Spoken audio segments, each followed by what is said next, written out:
আমাৰ ঘৰৰ ওচৰৰে মুমিনালিৰ ঘোঁৰা হয়। অৱশেষত কি হ'ল জানেনে?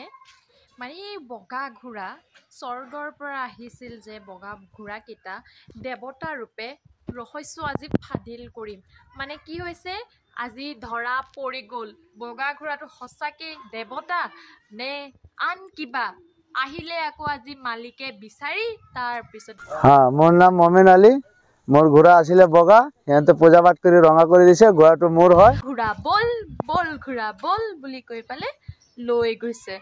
মানে প্ৰথম কথা, এই গহপুৰৰ ঘটনাটো সকলোৱে আমি জানো, গহপুৰত কিমান ভাইৰেল হৈছিল। এই ঘোঁৰাটো কিবা ডাঙৰীয়া অহা বুলি কৈছিল, সপোনত দেখিছিল আই আহিছিল বোলে 7গৰাকী মহিলাৰ গাত আৰু ডাঙৰীয়া আৱিৰ্ভাৱ হ'ল বুলি কৈছিল।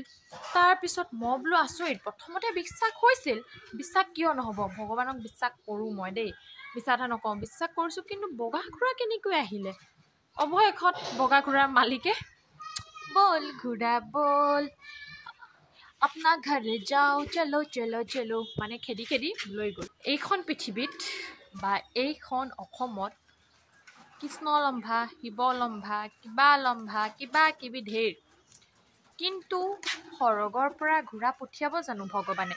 ঠিক আছে, আগৰ দিনত ভগৱান নিজেই আমাৰ ইয়াত মানে পৃথিৱীত আহিছিল, কিন্তু এই কলি যুগত মানুহক কাটে, আমুক তামুক ঢেৰ এনেকুৱা, আমাৰ ইয়াত ভগৱান প্ৰৱেশ কৰিবনে বাৰু ৰাইজ?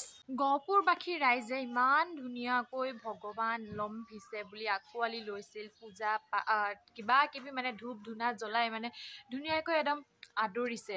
আৰু ঘোঁৰাবোৰকো ইমান ধুনীয়াকৈ আদৰিছে, গামোচা বান্ধিছে ডিঙিত, কিবা কিবি ঢেৰ।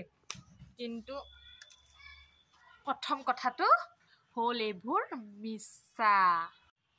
আমাৰ অসমত ভগৱান লম্ভা কিবা লম্ভা ঢেৰ আছে, কিন্তু যখিনী লম্ভা, ভুতুনি লম্ভা, ডাইনী লম্ভা এইবোৰ শুনিছেনে? এইবোৰ নুশুনে আপোনালোকে। কিয় নুশুনে জানে? যদি কেনেবাকৈ শুনে যে ডাইনী লম্ভিছে, গোটেই গাঁৱৰ ৰাইজে আহি মাৰি সেইডোখৰতে মাৰি পেলাব। সেইকাৰণেহে নুশুনে, মানে নোলায় তেনেকুৱা, আৰু এইবোৰ ওলায়। মই বোলো ইমান ভাইৰেল হৈ আছে গহপুৰৰ ঘটনাটো, সঁচাই নে মিছা, সঁচাই নে মিছা? অৱশেষত ধৰা পৰিল। এতিয়া মনটো ভাল লাগিছে বাৰু। যি কি নহওক, ছায়েন্সৰ যুগত মানে এইবোৰ কি বুঢ়া বুঢ়ীসকলে বেছিকৈ বিশ্বাস কৰে, যিহেতু আগৰ দিনৰ মানুহ নহয় জানো। এতিয়া ছায়েন্সৰ যুগত ইমান পটককৈ বিশ্বাস নকৰে বাৰু এইবোৰ মানুহে। বহুতে বিশ্বাস কৰিছে ঘটনাটো, বহুতে কৰাও নাই। আৰু বিজ্ঞানৰ যুগত এইবোৰ বিশ্বাস কৰাটো বাৰু অসম্ভৱ। আগৰ দিনৰ মানুহবোৰে বিশ্বাস কৰে, সেইটো কি ক'ম আৰু, কৰিবই আৰু সেইখিনি নহয় জানো।